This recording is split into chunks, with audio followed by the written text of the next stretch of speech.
Kali ini kita akan belajar tema 1, subtema 2, pembelajaran 3. Tujuan pembelajaran. Yang pertama, dengan mengamati peta, siswa mampu mengidentifikasi potensi kekayaan alam bangsa Indonesia secara seksama. Yang kedua, dengan mengamati peta, siswa mampu mengidentifikasi kepadatan penduduk tiap-tiap provinsi secara kritis. Yang ketiga, dengan mengamati peta, siswa mampu menunjukkan asal suku-suku bangsa di Indonesia secara tepat. Yang keempat, dengan mengamati peta, siswa mampu menunjukkan daerah-daerah persebaran agama di Indonesia secara tepat. Dan yang kelima, dengan membaca, siswa mampu menentukan ide pokok dari bacaan secara tepat. Indonesia merupakan bangsa yang dikaruniai Tuhan dengan sumber daya alam yang sangat beragam dan melimpah, mulai dari keragaman potensi alamnya sampai keadaan penduduknya. Ayo amati kepadatan penduduk Indonesia menurut peta berikut ini.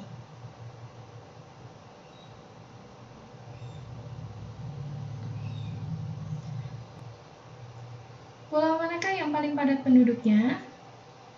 Ya, pulau yang paling padat penduduknya adalah Pulau Jawa. Sedangkan pulau yang paling sedikit penduduknya adalah Papua Barat. Berapakah jumlah kepadatan penduduk Provinsi Lampung? Kurang lebih 200 sampai 599 orang per kilometer persegi. Dan berapakah jumlah kepadatan penduduk Provinsi Papua Barat? Kurang dari 10 orang per kilometer persegi. Berapakah jumlah kepadatan penduduk provinsi tempat tinggalmu? Karena kita berada di Provinsi Banten, diperkirakan antara 600 sampai 1299 km persegi. Wilayah Indonesia yang sangat luas dan berupa kepulauan telah mengakibatkan keberagaman penduduknya. Salah satunya adalah keberagaman suku bangsa. Coba perhatikan peta persebaran suku bangsa di Indonesia berikut ini.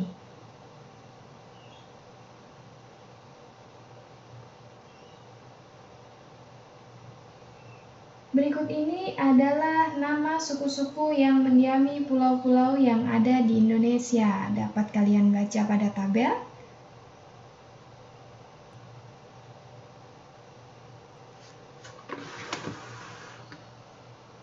Coba pasangkan antara pulau dengan suku bangsa yang tepat. Kita mulai dari Pulau Jawa. Suku yang mendiami Pulau Jawa ditunjukkan oleh gambar nomor 5. Untuk suku yang mendiami Pulau Sumatera ditunjukkan oleh gambar nomor 3. Untuk suku-suku yang mendiami Pulau Kalimantan ditunjukkan oleh gambar nomor 2. Suku yang mendiami Pulau Sulawesi ditunjukkan oleh gambar nomor 8. Suku yang mendiami Pulau Papua ditunjukkan oleh gambar nomor 1. Suku yang mendiami Kepulauan Nusa Tenggara ditunjukkan oleh gambar nomor 4. Suku yang mendiami Kepulauan Maluku ditunjukkan oleh gambar nomor 7. Dan suku yang mendiami Provinsi Bali ditunjukkan oleh gambar nomor 6. Selain keberagaman suku bangsa, Indonesia juga dianugerahi keberagaman agama. Saat ini ada 6 agama yang diakui oleh pemerintah, yaitu Islam, Kristen, Katolik, Buddha, Hindu, dan Konghucu. Coba perhatikan peta persebaran agama di Indonesia berikut ini. Untuk titik yang berwarna biru menunjukkan agama Islam. Untuk titik yang berwarna merah mewakili agama Katolik. Untuk titik yang berwarna kuning mewakili agama Buddha. Untuk titik yang berwarna orange itu mewakili agama Kristen. Untuk titik yang berwarna ungu mewakili agama Hindu, dan titik yang berwarna Merah jambu mewakili agama Konghucu. Dapat kita lihat pada peta persebaran agama di Indonesia berikut ini.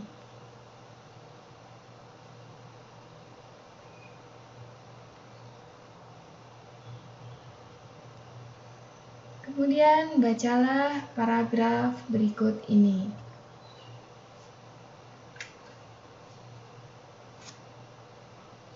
Setelah kalian membaca, coba cari ide pokok dari masing-masing paragraf. Kita mulai dari paragraf yang pertama. Ide pokok paragraf pertama adalah kerukunan umat beragama merupakan bentuk hubungan antar manusia yang damai berkat adanya toleransi beragama.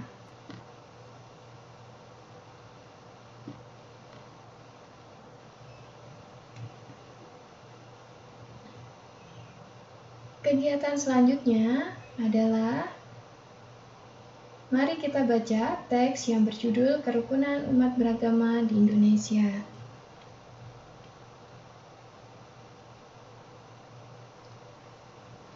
Kegiatan selanjutnya adalah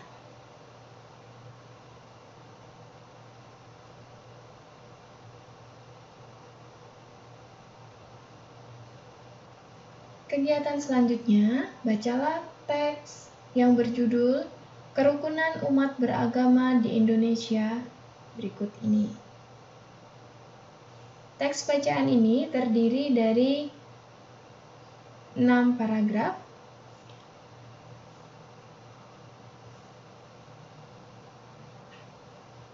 Kegiatan selanjutnya, bacalah teks yang berjudul Kerukunan Umat Beragama di Indonesia. Teks bacaan ini terdiri dari 7 paragraf. Setelah kalian membaca, coba cari ide pokok pada masing-masing paragraf. Kita coba untuk paragraf yang pertama. Ide pokoknya adalah kerukunan umat beragama merupakan bentuk hubungan antar manusia yang damai berkat adanya toleransi beragama. Ide pokok ini terletak pada kalimat pertama, dan untuk kalimat kedua dan ketiga merupakan kalimat pengembang. Untuk paragraf yang kedua, ide pokoknya adalah kerukunan umat beragama sangat penting bagi bangsa Indonesia untuk mencapai kesejahteraan hidup. Ide pokok ini juga terletak pada kalimat pertama. Sedangkan kalimat kedua, ketiga, keempat, dan seterusnya itu merupakan kalimat pengembang. Untuk paragraf yang ketiga, ide pokoknya adalah Tri Kerukunan Umat Beragama merupakan program yang dicanangkan pemerintah untuk menciptakan kehidupan beragama, damai, dan rukun. Ide pokok ini terletak pada kalimat pertama. Sedangkan untuk kalimat kedua dan ketiga merupakan kalimat pengembang. Kita lanjut untuk paragraf yang keempat. Ide pokoknya adalah Tri Kerukunan Umat Beragama bertujuan agar masyarakat Indonesia bisa hidup dalam kebersamaan meskipun banyak perbedaan. Ide pokok ini terletak pada kalimat yang pertama. Sedangkan untuk kalimat yang kedua dan ketiga merupakan kalimat pengembang. Untuk paragraf yang kelima, ide pokoknya adalah Tri Kerukunan Umat Beragama dimulai dengan kerukunan antar umat beragama dalam satu agama atau intern umat beragama. Ide pokok ini juga terletak pada kalimat yang pertama. Sedangkan untuk kalimat yang kedua dan ketiga merupakan kalimat pengembang. Untuk paragraf ke-6, ide pokoknya adalah Tri Kerukunan Umat Beragama selanjutnya adalah kerukunan antar umat beragama yang memiliki pengertian kehidupan yang rukun antar masyarakat meskipun berbeda agama dan keyakinan. Ide pokok ini juga terletak pada kalimat yang pertama, sedangkan untuk kalimat berikutnya adalah kalimat pengembang. Dan paragraf yang terakhir yaitu paragraf ke-7, ide pokoknya adalah Tri Kerukunan Umat Beragama yang terakhir adalah kerukunan antar umat beragama dengan pemerintah. Ide pokok ini terletak pada kalimat yang pertama, sedangkan untuk kalimat yang kedua, ketiga, dan seterusnya merupakan kalimat pengembang. Kita lanjut pada pembahasan mengenai nilai-nilai luhur sila Pancasila. Kita mulai dari sila yang pertama, yaitu ketuhanan yang Maha Esa. Nilai-nilai luhurnya antara lain keyakinan terhadap Tuhan yang Maha Esa. Yang kedua, menjalankan ibadah sesuai agama yang dianutnya. Yang ketiga, tidak memaksakan agama kepada orang lain. Yang keempat, rukun terhadap sesama umat beragama. Untuk sila kedua, yaitu kemanusiaan yang adil dan beradab, nilai-nilai luhurnya antara lain, yang pertama, adil terhadap sesama umat manusia. Yang kedua, menghargai perbedaan baik itu suku, agama, maupun ras. Yang ketiga, menerapkan nilai-nilai kemanusiaan dalam kehidupan sehari-hari. Sila ketiga, yaitu Persatuan Indonesia, nilai-nilai luhurnya antara lain, yang pertama, menumbuhkan rasa cinta tanah air. Yang kedua, rela berkorban untuk kepentingan bangsa dan negara. Yang ketiga, mengutamakan kepentingan umum di atas kepentingan pribadi. Kemudian sila keempat, yaitu kerakyatan yang dipimpin oleh hikmat kebijaksanaan dalam permusyawaratan perwakilan. Nilai-nilai luhur yang terkandung pada sila keempat antara lain, menyadari bahwa setiap warga negara memiliki hak dan kewajiban yang sama. Kedua, bermusyawarah dalam mengambil keputusan bersama. Dan yang ketiga adalah menjunjung tinggi setiap keputusan musyawarah. Dan untuk sila yang kelima, yaitu keadilan sosial bagi seluruh rakyat Indonesia. Nilai-nilai luhur yang terkandung di dalamnya antara lain bergotong royong, menghargai dan menghormati orang lain, dan mengutamakan sikap kekeluargaan. Pancasila menjadi pandangan hidup bangsa Indonesia. Maka dari itu, perilaku dan sikap masyarakatnya haruslah mencerminkan nilai-nilai luhur Pancasila. Meskipun demikian, sering kita jumpai dalam kehidupan sehari-hari perilaku orang-orang di sekitar kita yang tidak mencerminkan nilai-nilai Pancasila. Berikut beberapa contohnya.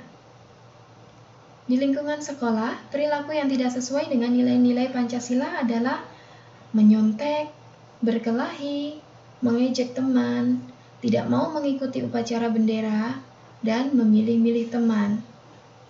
Di lingkungan rumah, perilaku yang tidak sesuai dengan nilai-nilai Pancasila antara lain membantah orang tua, bermalas-malasan, berbohong, tidak mau berbagi makanan dengan anggota keluarga yang lain, dan tidak melaksanakan ibadah sesuai dengan agamanya.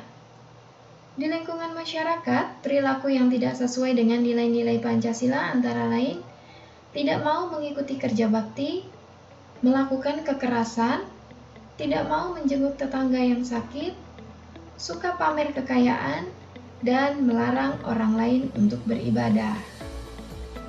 Itu merupakan beberapa contoh perilaku yang tidak mencerminkan nilai-nilai Pancasila. Indonesia merupakan bangsa yang besar yang menjadikan kita bangga menjadi warga negara Indonesia. Nah, faktor-faktor yang membuat bangsa Indonesia menjadi bangsa yang besar antara lain, yang pertama, nilai-nilai luhur yang hidup di tengah-tengah masyarakat. Yang kedua, wilayahnya yang luas dan berupa kepulauan. Yang ketiga, letak geografis dan strategisnya. Yang keempat, besarnya jumlah penduduk. Yang kelima, beragamnya suku, agama, ras, dan golongan. Dan yang keenam, beragamnya budaya, sosial, dan ekonomi. Oleh karena itu, kita sebagai warga negara Indonesia sudah sepatutnya bangga menjadi bagian dari bangsa Indonesia. Selamat belajar, terima kasih. Wassalamualaikum warahmatullahi wabarakatuh.